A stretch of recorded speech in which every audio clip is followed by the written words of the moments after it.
So basically what is forest restoration?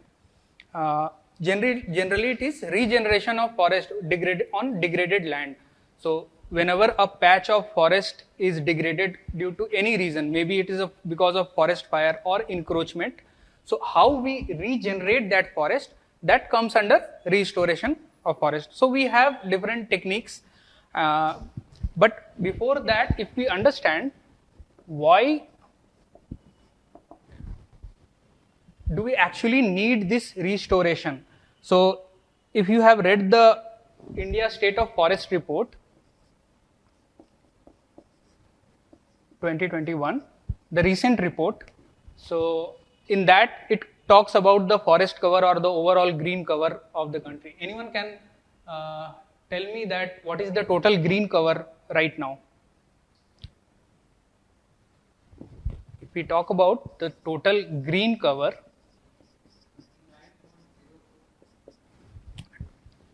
uh, 29, no. When we talk about green cover, it covers forest cover plus tree cover, right?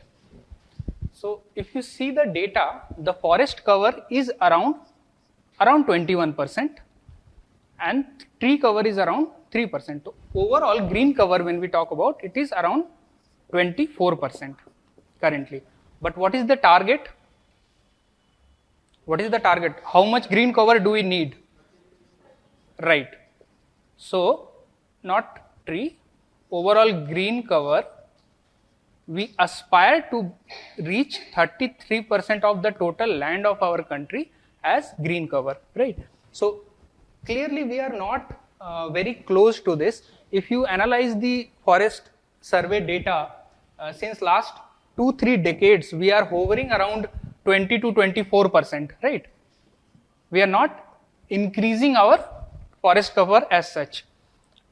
One more pressing issue is, one reason is clear that we need to reach here, but our forest cover is around 21%. So for that we need forest restoration. Wherever degradation is happening, we need restoration of that, right? Another issue is, though every year we are incrementally increasing our forest cover, but if you dig deeper, you will see that the dense forest area, it is not very much increasing, but the open forest area is increasing. What do I mean by that? That is one issue, big issue. Why? If we talk about forest cover, there are generally 3 types of forest. One is very dense, another is moderately dense, and third is open forest. Now, how do we categorize our forest in these 3 sections? Do you know what is tree canopy? What it is?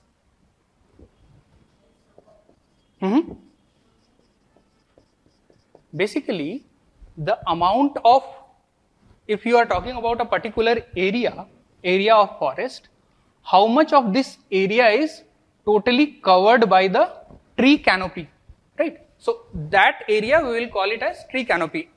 It is basically a parameter for checking the density of trees in a particular forest.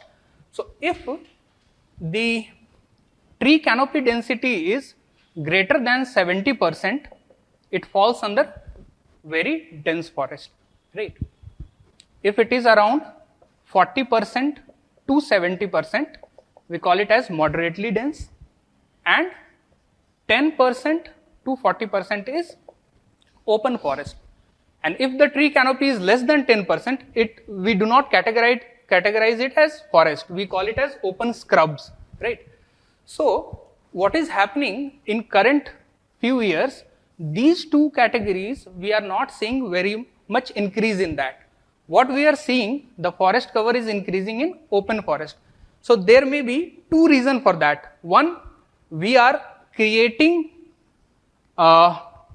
forest cover which is falling under this category, This is one case that this is positive, that we are in a degraded land, we are creating forest. But another reason is we are losing some moderately dense forest as well.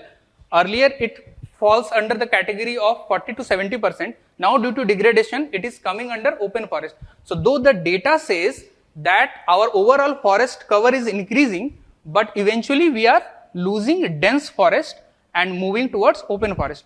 So to recover that, because you see the importance of forest is about the carbon sequestration, right? The more tree density will be there, the more carbon we will capture. So for us, we need very dense and moderately dense forest so that it can capture more carbon and global warming can be reduced. So for that, what we need is reforestation. Reforestation of open forest, increasing the tree canopy, as well as in the degraded area, right? So this is the context why forest restoration is required. But what are the ways of doing forest restoration?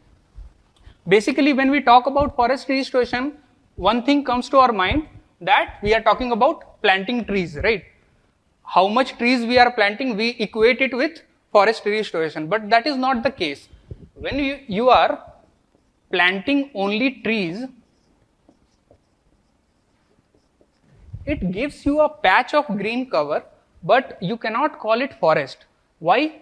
Because forest is a complex ecosystem.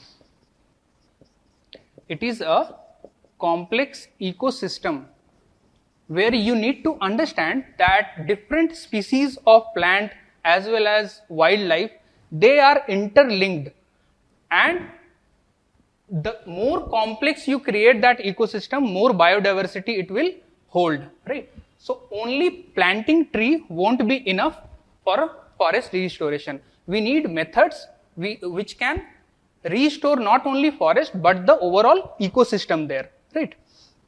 So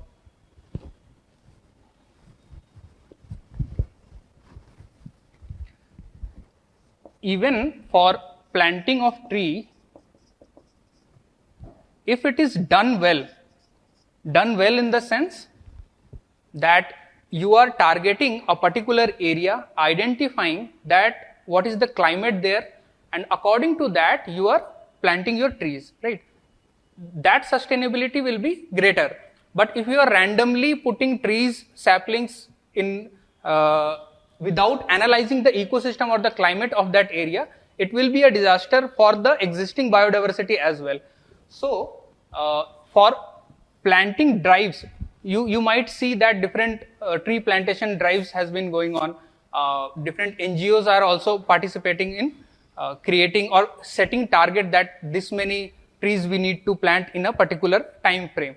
So that plantation is fine, it will add to the green cover, but it won't be viable to say that we are restoring our forests, right? What are the few examples of those campaigns? If you talk about global campaigns, you can use these examples in your answer if you get a question on forest restoration. What are the examples? In 2011, Bonn Challenge. What it is? It sets a target to restore around 350 million hectares of forest land.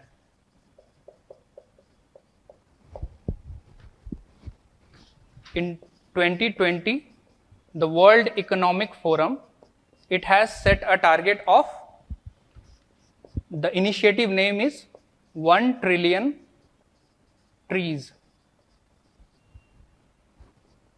initiative. Its timeline is 2030. So you can remember these initiatives, like you can get a question on prelims, which organization has set a target of 1 trillion tree initiative. This is World Economic Forum. What examples do we have at home? Have you noted it? Yeah. Sorry.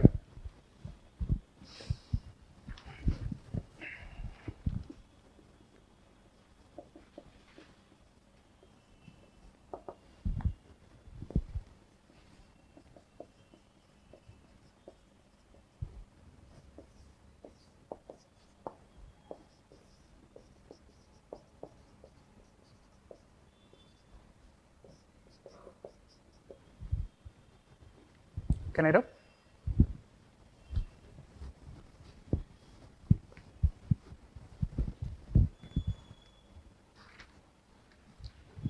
Telangana has set a target of sowing 2.3 billion saplings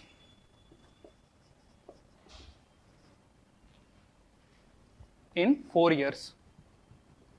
Similarly, you might remember in UP last year, in a single day,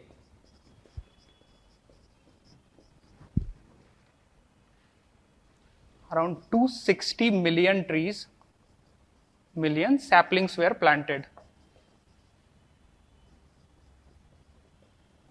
In Karnataka and Tamil Nadu, in Kaveri Basin, you might know that one of the organization, Isha Foundation, they set a target of planting saplings 25 million throughout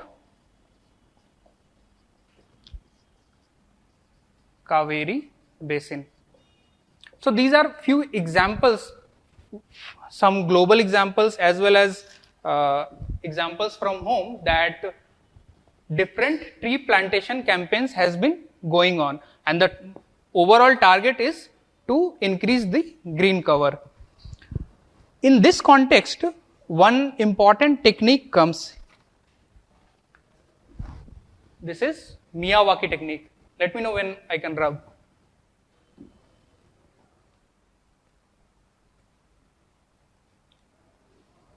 So this Miyawaki technique is a particular technique of regenerating forest at a shorter period of time.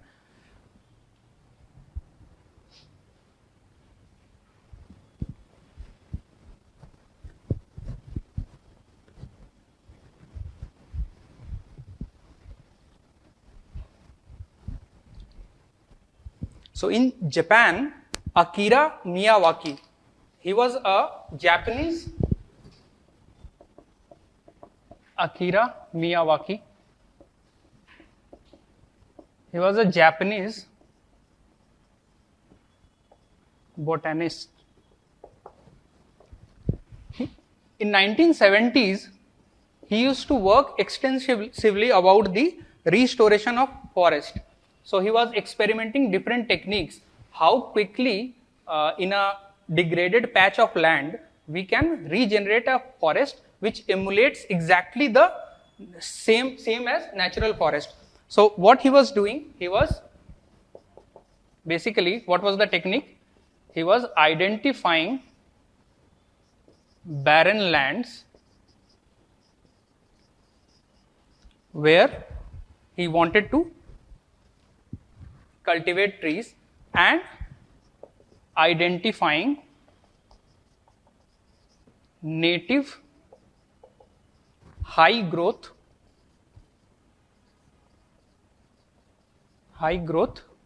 plant species.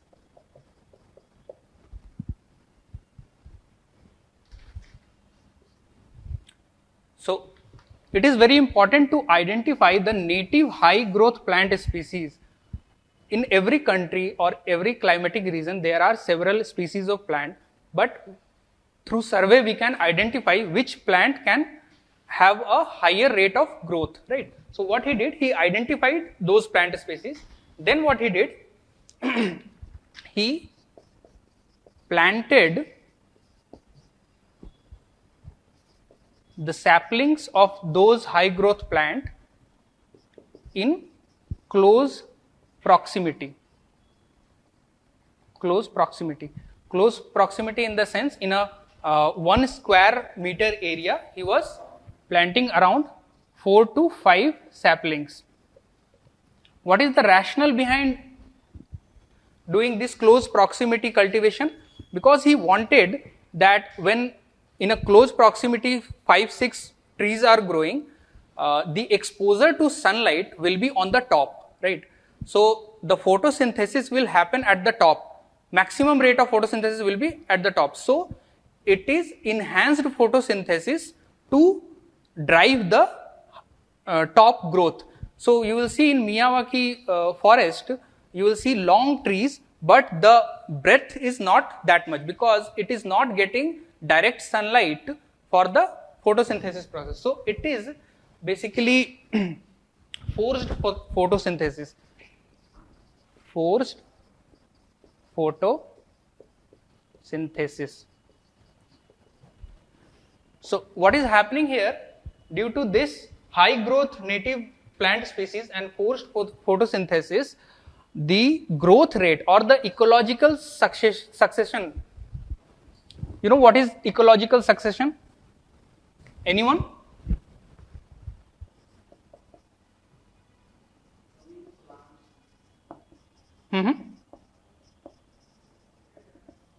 What is it?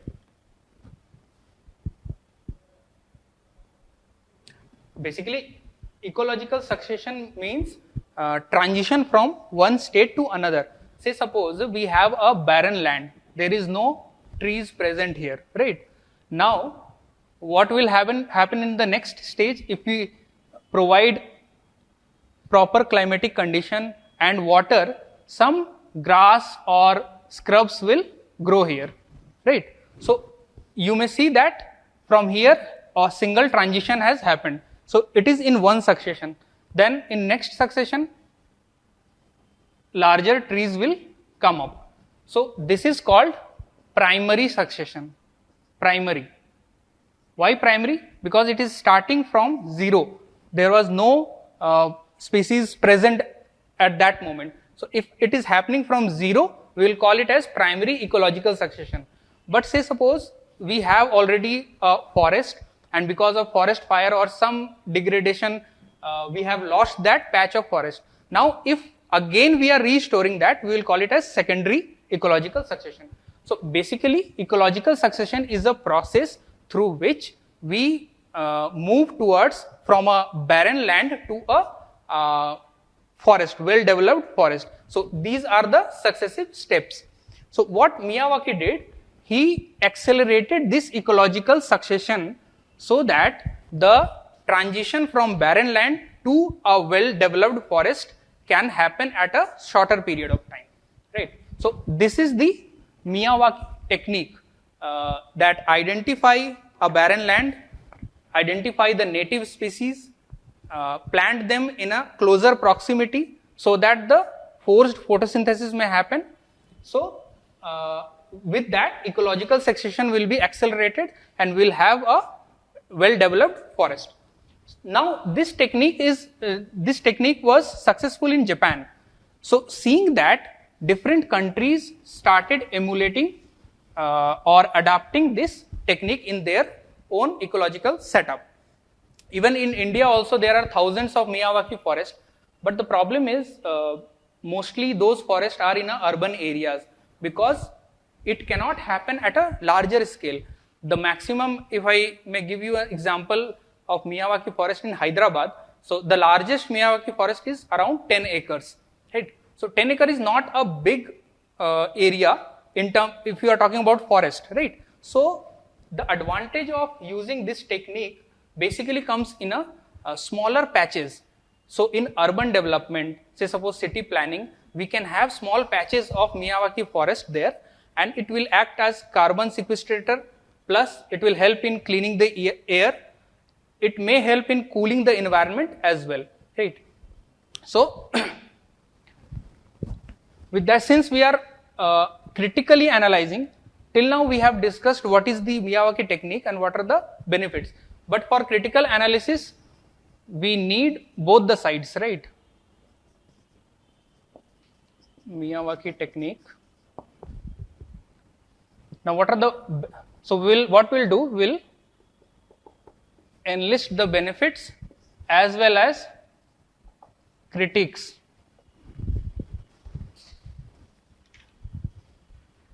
So benefit is clearly, it grows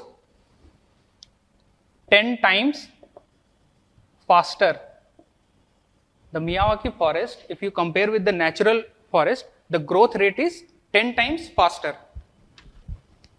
It grows around 1 meter per year, right?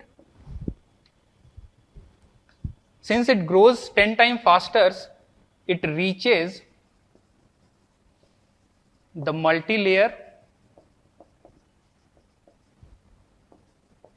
developed forest in around 25 to 30 years. But generally the natural forest, if you see the timeline, it takes around 100 years to develop a well-fledged forest. So in time scale, it is beneficial. Since it is denser, as we already told that the plantation is happening in a closer proximity, so the tree canopy density is higher and it is around 30 times.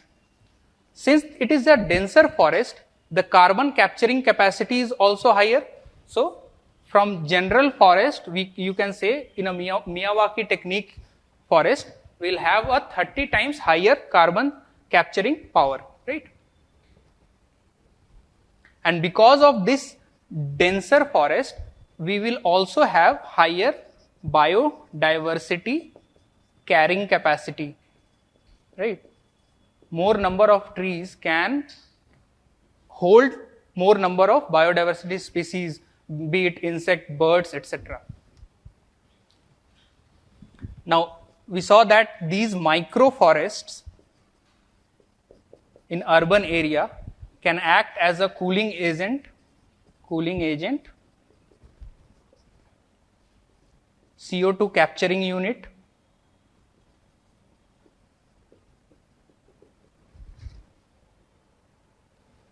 or can sustain wildlife. Another major benefit or advantage of this technique is in initial 3 years, we need to take care of that patch of land, but after 3 years, it is self-sustainable. Self-sustainable.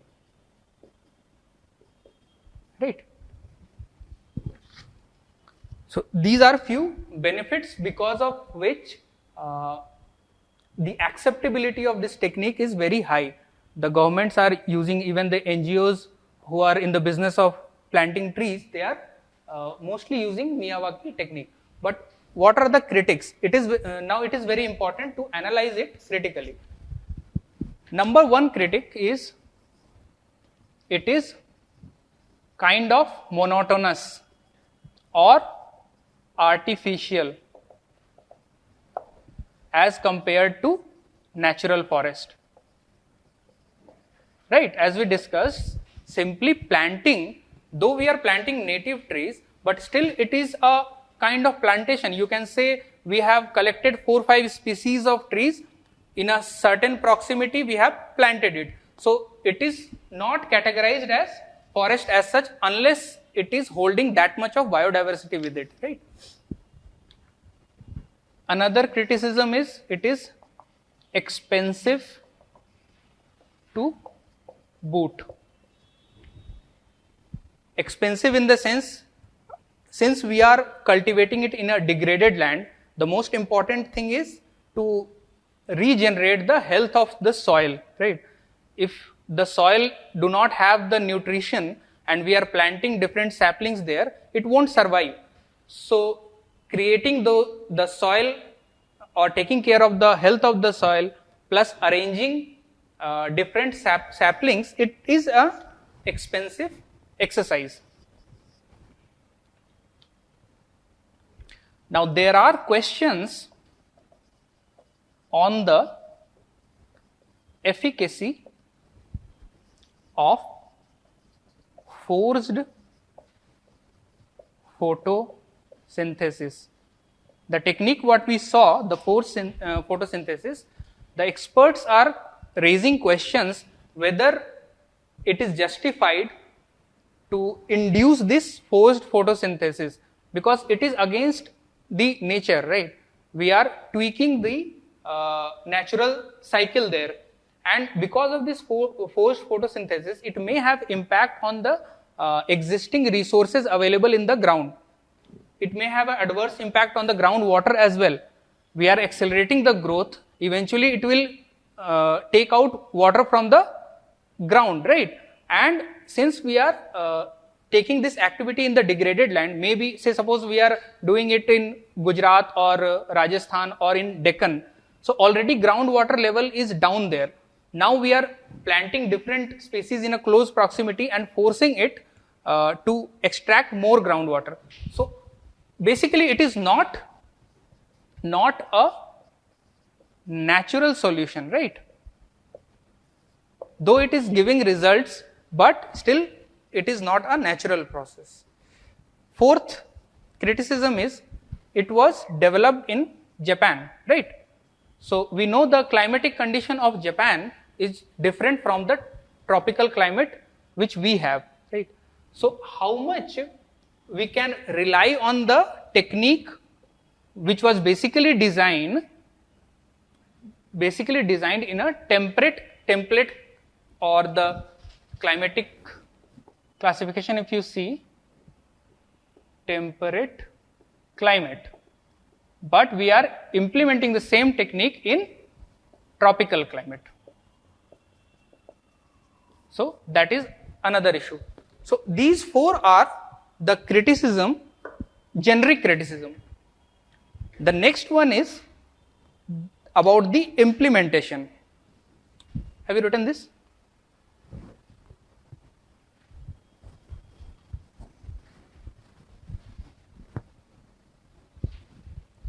Next criticism is about implementation.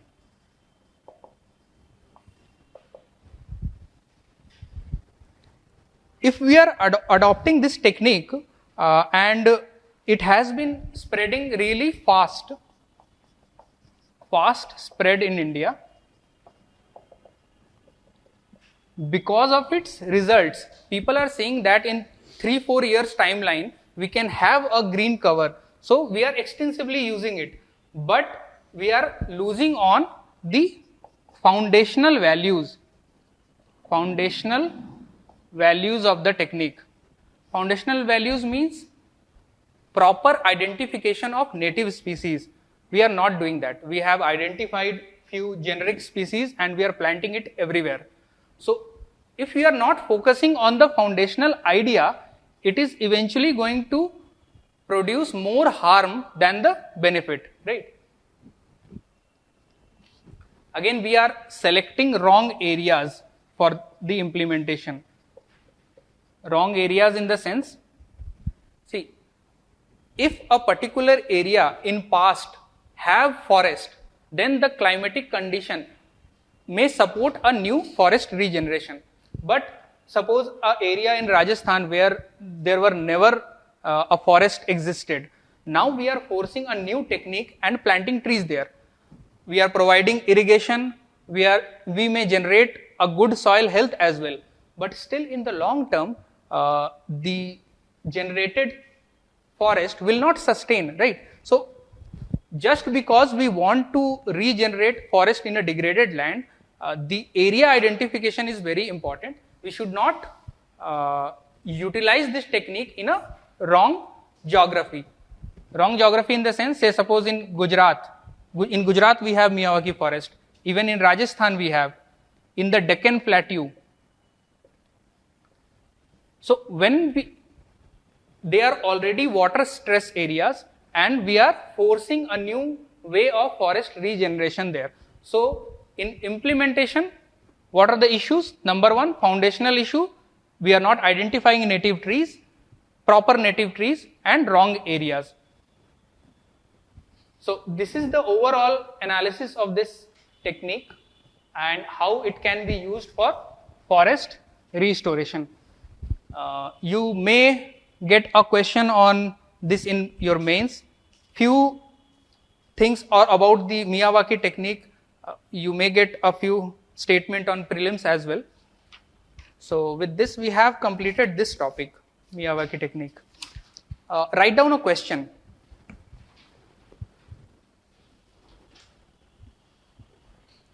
Miyawaki technique has been widely utilized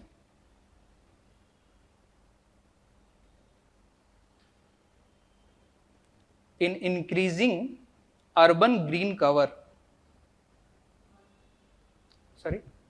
Miyawaki technique has been widely utilized in increasing urban green cover. Full stop. Do you think the technique has potential in regenerating natural forest? Do you think the technique has potential in regenerating natural forest? Critically examine.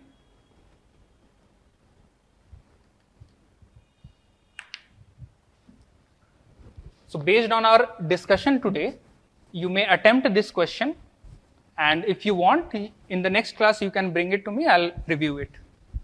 But do try it, right? We have explained the benefits, critics as well, so you may attempt this question. Yeah, tell me.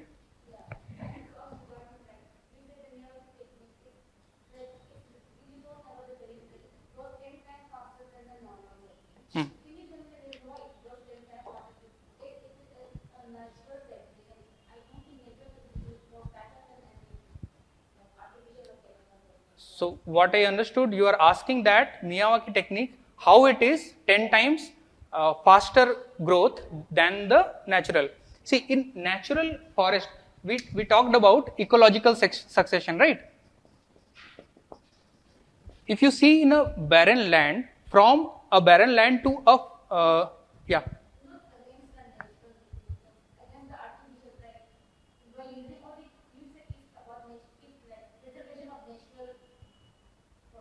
So, why it is far more better than using an artificial, like not artificial, using chemical methods? Yes, why it is beneficial? Because it is providing results in a shorter period of time. Because what we talked about, the forced photosynthesis, the technique itself, it is designed, it is engineered in a way that it will provide a faster growth. Why faster growth? We are identifying high growth trees. In natural forest, you will have every kind of tree, right? And their growth rates are different. But in this particular technique, you are identifying which one has a faster growth rate. Again, you are forcing it by planting it in a close proximity. You are forcing it the vertical growth, because the only top layer is getting the direct sunlight. So you are forcing photosynthesis there. So because of this engineered small techniques, it has been developed in such a way that it creates a better growth rate than the natural forest, right? That is why people are using it. See, in urban areas, why we have small patches of land where we want to grow forest. So you cannot wait for 25, 30 or 50 years to grow sustainable forest there. So in that sense, when we are short on time, these kind of techniques comes into play. I agree with you, it is not better as compared to natural forest, but in a shorter period of time, if you want to generate forest, it is one technique.